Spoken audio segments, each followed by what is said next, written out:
Halo, saya Laurentius Nicholas Chris Marines dengan NPM 2215061059. Pada kesempatan kali ini, video ini dibuat untuk konversi sebagai video presentasi terkait konversi mata kuliah mobile computing. Jadi yang pertama, saya pada program MSIB saya mengikuti program Bangkit yang dibuat oleh Yayasan Decoding, yang mana saya ngambil learning pad yaitu mobile development. Saya mengambil Android learning pad yaitu bisa dibilang juga mobile development. Jadi pada learning pad ini terdapat beberapa course yang saya tampilkan ini.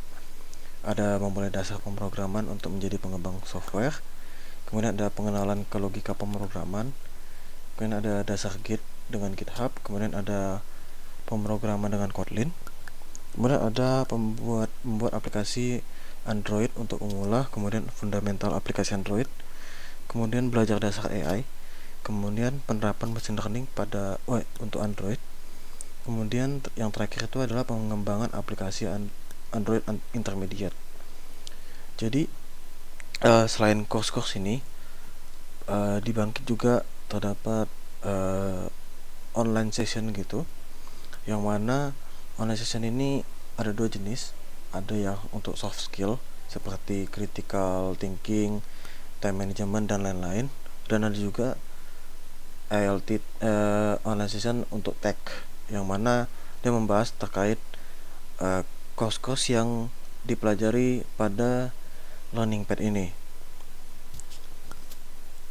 Kemudian di program Bangkit juga tiap minggunya, kalau untuk saya di tiap hari Selasa itu terdapat konsultasi dengan mentor, yang mana peran mentor ini sebagai sharing dan juga ngebantu dalam belajar untuk di course-course ini. Jadi misalkan saya bingung pada salah satu course yaitu pemrograman dengan Kotlin, saya dapat berbicara atau sharing dengan mentor, yang mana mentor akan membantu saya dalam menjelaskan materi tersebut. Kemudian kita masuk saja ke course yang pertama itu sebelumnya dari 3, 6, 9 course ini, 4 diantaranya itu tidak apa ya, kok bisa dibilang tidak ada hubungannya dengan mobile computing. Jadi saya akan membahas pemrograman dengan Kotlin, aplikasi Android untuk pemula, kemudian fundamental aplikasi Android, kemudian penerapan machine learning untuk Android, dan pengembangan Android intermediate. Jadi saya akan membahas course-course tersebut saja. Kemudian sebelumnya pada program ini, selain menyelesaikan course-course ini, saya juga ada namanya capstone project, yang mana kayak project akhir gitu, yang mana anggotanya itu dibentuk dari peserta juga yang mengikuti program Bangkit ini, namun berbeda learning pad. Jadi untuk kelompok saya sendiri itu ada 6 orang, yang mana dari mobile development ada saya sendiri 1, kemudian 2 orang dari cloud computing, dan 3 orang sisanya dari machine learning. Jadi untuk sekarang saya akan membahas terkait course-course yang relevan dengan mobile computing. Yang pertama itu adalah memulai pemrograman dengan Kotlin. Jadi ini ada screenshotnya, yang mana ini merupakan subkelasnya saja, subkelasnya. Jadi di dalam course ini yang dipelajari itu terkait fundamental Kotlin seperti tipe data, fungsi if, kemudian nullable type, kemudian save call and elvis operator, kemudian ada juga variable argument.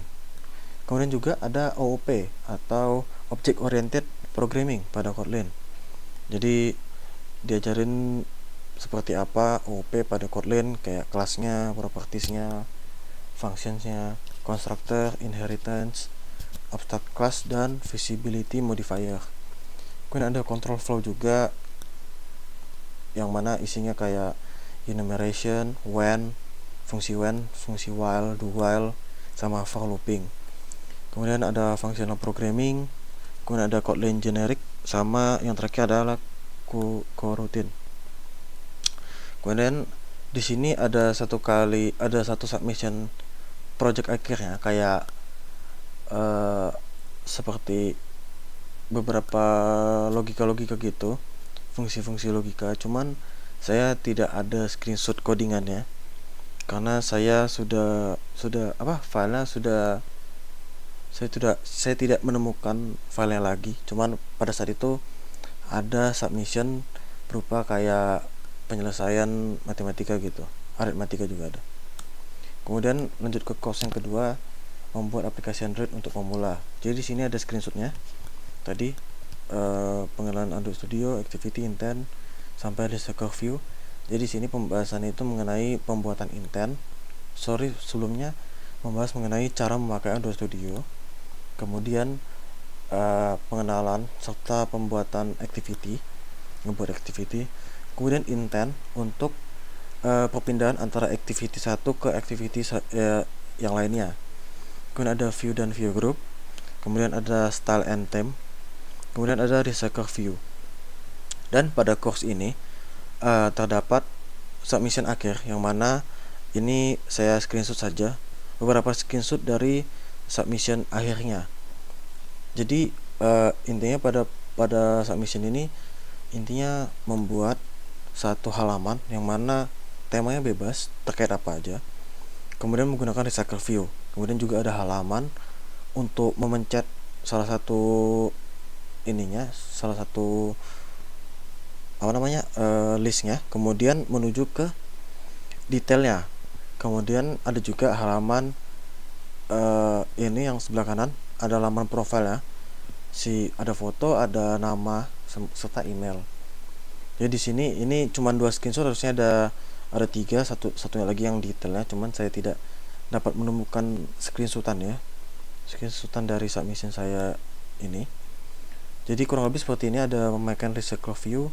Jadi waktu itu saya ngambil tema programming language. Jadi programming language itu ada apa aja sebagai contohnya. Kemudian ada deskripsinya. Jadi ini kalau kita klik, dia akan menuju ke halaman baru, yang mana itu isinya adalah detail-detail dari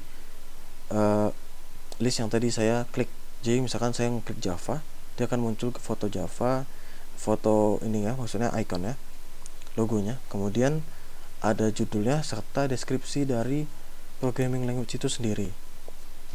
Jadi untuk submission akhir pada course ini seperti itu. Kemudian masuk ke fundamental aplikasi Android. Jadi di sini tuh mempelajari mengenai fragment, navigation, kemudian ada background thread and networking. Kemudian ada Android architecture juga seperti MVVM, model view model. Kemudian ada testing juga. Kemudian ada penggunaan API. Jadi menggunakan API dari decoding yang diberikan oleh decoding. Kemudian ada local data persistent sama background test and scheduler. Kemudian di sini ada 2 kali submission. Namun sistemnya itu seperti satu aplikasi tapi 2 kali submission. Jadi fitur pertamanya setengah fitur dari aplikasi tersebut itu di submission pertama, kemudian setengahnya lagi di submission kedua. Jadi aplikasi yang saya buat, dia itu memiliki menu fragment untuk event aktif dan tidak aktif. Kemudian dia punya halaman detail event. Kemudian ada fitur untuk nge-mark atau menandakan kalau dia itu favorit, yang mana nanti dia terhubung juga ke database. Kemudian ada fitur juga mengganti tema menjadi tema gelap. Aplikasi ini juga menerapkan repository dan injection. Dan ini 2 screenshot yang saya bisa tampilkan terkait terkait submission akhirnya. Jadi di sini ada 2. Ini kan ada tanda. Ini sebenarnya ini yang untuk finish event yang sudah selesai. Kemudian ini event yang akan datang.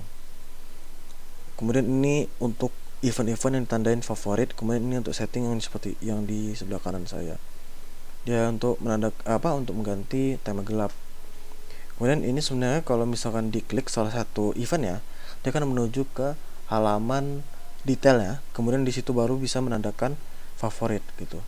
Cuman di sini saya tidak menampilkan karena saya tidak menemukan screenshotnya. Screenshot dari aplikasi yang telah saya buat, soalnya projectnya sudah tidak ada lagi di laptop saya. Kemudian lanjut ke course selanjutnya, yaitu penerapan machine learning untuk Android. Jadi di sini tuh pembahasannya terkait seperti MLKit, TensorFlow Lite, MediaPipe, Firebase Machine Learning, kemudian konsep generatif AI, terus ada sedikit terkait machine learning itu apa. Kemudian ada juga pembahasan mengenai model AI pada aplikasi Android itu ada yang on device, ada yang on cloud. Kemudian di sini ada satu submission aplikasi, yang itu aplikasi ini ada fitur ngambil gambar, atau ngambil gambar ini bisa melalui kamera atau galeri, bisa itu untuk aplikasi ini dia ngambil gambarnya itu melalui galeri saja. Kemudian dia setelah diambil fotonya, dia akan menampilkannya pada aplikasi, dikasih previewnya, gambarnya tadi itu apa. Kemudian dia akan melakukan prediksi gambar menggunakan model AI, yang mana model AI tersebut tipenya TF-Lite pada saat itu. Kemudian dia akan menampilkan hasil prediksinya. Dan juga terdapat fitur tambahan, yang mana sebelum dia mempreview fotonya itu di aplikasi, pada saat memilih itu nanti akan ada tahap selanjutnya itu adalah tahap selanjutnya itu adalah bisa melakukan crop atau melakukan rotate gambarnya sebelum ditampilkan pada halaman utama. Jadi ini screenshotnya untuk aplikasi machine learning ini. Jadi ada dua tombol, ada open gallery dan analyze. Tapi untuk sementara karena dia belum ada mengupload foto apapun, jadi untuk previewnya seperti ini dulu, kayak belum ada gambar. Kemudian ketika ngeklik open gallery dan memilih salah satu foto, nanti dia akan menuju ke edit foto, yang mana bisa nge-crop, bisa nge-zoom in, nge-zoom out, nge-rotate, nge-mutar gitu. Kemudian jika sudah sesuai dengan yang diinginkan, bisa ngeklik tombol centang ini. Kemudian dia akan menuju ke halaman sebelumnya dengan keadaan ada preview gambarnya seperti yang ketiga ini. Kemudian ada tombol, masih ada bisa ganti foto lagi jika ingin mengganti dengan ngeklik open gallery. Bisa juga ngeklik analyze untuk menganalisis foto ini itu kanker atau tidak kanker. Konsep dari aplikasi ini adalah mengklasifikasi apakah foto yang diberikan itu adalah kanker atau tidak gitu. Dan hasil dari foto ini adalah dia itu kanker dengan tingkat confidence atau tingkat confidence-nya adalah 56% begitu. Jadi ini adalah aplikasi untuk sebagai submission akhir pada penerapan machine learning untuk Android. Kemudian ini adalah course terakhir, yaitu pengembangan aplikasi Android untuk intermediate, yang mana dia ada pembahasannya, ada advanced UI seperti custom view dan widget. Kemudian ada animation, seperti motion layout, property animation, serta activity transition. Kemudian ada localization dan accessibility. Localization ini kayak multi language, bisa ganti-ganti bahasa. Sama accessibility ini untuk ngebantu mengetahui tombol ini untuk apa gitu misalkan. Jadi kalau misalkan kita hover atau kalau untuk aplikasi Android, pasti di HP itu tombol apa misalkan kita tahan, nanti dia muncul deskripsi tombol itu untuk apa. Kemudian ada service, kemudian ada geolocation seperti Google Map API. Kemudian di sini juga ada media itu kemarin tuh seperti web view dan yang lainnya. Untuk menampilkan video juga ada.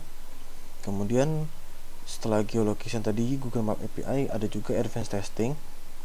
Kemudian ada juga advanced database. Ya, dan yang terakhir itu Firebase ini, pada submodul Firebase ini membahas terkait melakukan registrasi atau login melalui Google. Jadi misalkan kan ada tuh beberapa aplikasi yang mana dia itu ada tombol sign in dengan akun Google. Nah, di submodul Firebase itu membahas terkait itu juga ada. Kemudian ini screenshot dari submission akhir saya. Sebelumnya saya baca dulu. Di sini ada beberapa fitur yaitu autentikasi, login dan register. Kemudian karena dia konsepnya itu adalah decoding story app, jadi dia menampilkan daftar cerita. Kemudian menambah cerita juga bisa. Kemudian mengganti bahasa. Untuk aplikasi saya ini saya cuma bisa menyediakan 2 bahasa, yaitu English dan Indonesia. Kemudian ada start widget juga. Kemudian ada logout. Kemudian ada juga pengecekan untuk field pada halaman login dan register. Jadi kalau di email, field email itu tidak bisa ngasal. Dia formatnya harus sesuai dengan format email. Kemudian untuk password dia ada ketentuan di mana hanya bisa 8 karakter. Minimal 8 karakter, Bukan hanya bisa 8 tapi minimal 8 karakter. Kemudian juga aplikasi menerapkan animasi retrofit. Kemudian MVVM atau model view model. Kemudian ini adalah beberapa screenshot submission untuk aplikasi submission akhir saya pada Android Intermediate. Jadi yang pertama itu paling kiri itu adalah welcome-nya. Jadi kayak welcome to decoding story app, itu bla bla bla bla. Kemudian ada tombol login dan register. Jika register dia akan intent ke halaman register yang ini. Jadi ada field nama, field email dan password. Kemudian klik register. Kemudian ada kalau misalkan berhasil dia akan ada toast register sukses ini di bawah sini. Kemudian kalau misalkan tadi di welcome ada jika di welcome tadi ngeklik tombol login, dia akan intent ke halaman login. Yang mana tadi itu ini sesuai email dan passwordnya. Jika klik login dan berhasil, dia akan menuju ke halaman home-nya. Yang mana ada toast di awal itu login sukses. Di sini ada list decoding list story yang ada di aplikasi decoding story app ini. Nah, ini tuh menggunakan paging 3. Kemudian di sini ada tombol tambah, yang mana kalau ngeklik tombol tambah itu dia akan menuju ke halaman untuk menambahkan story. Jadi di sini bisa upload foto menggunakan kamera ataupun galeri, bisa membuka kamera atau ngambil dari galeri. Kemudian ada juga deskripsi di sini.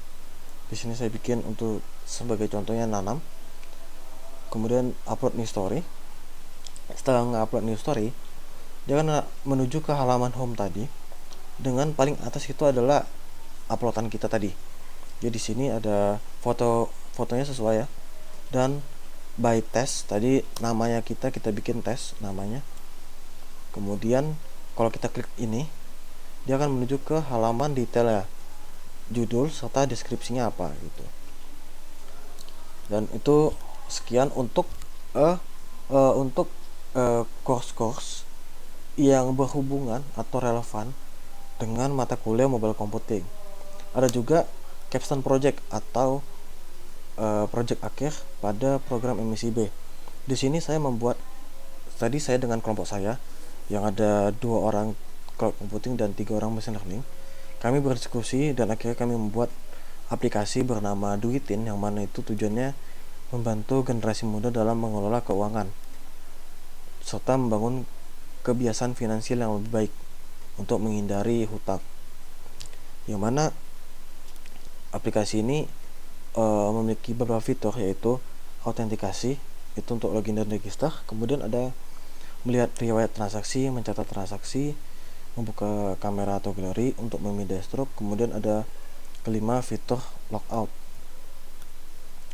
Dan selama pengembangan aplikasi ini kami terus-terusan berkolaborasi juga agar aplikasi ini dapat selesai dan jadi gitu.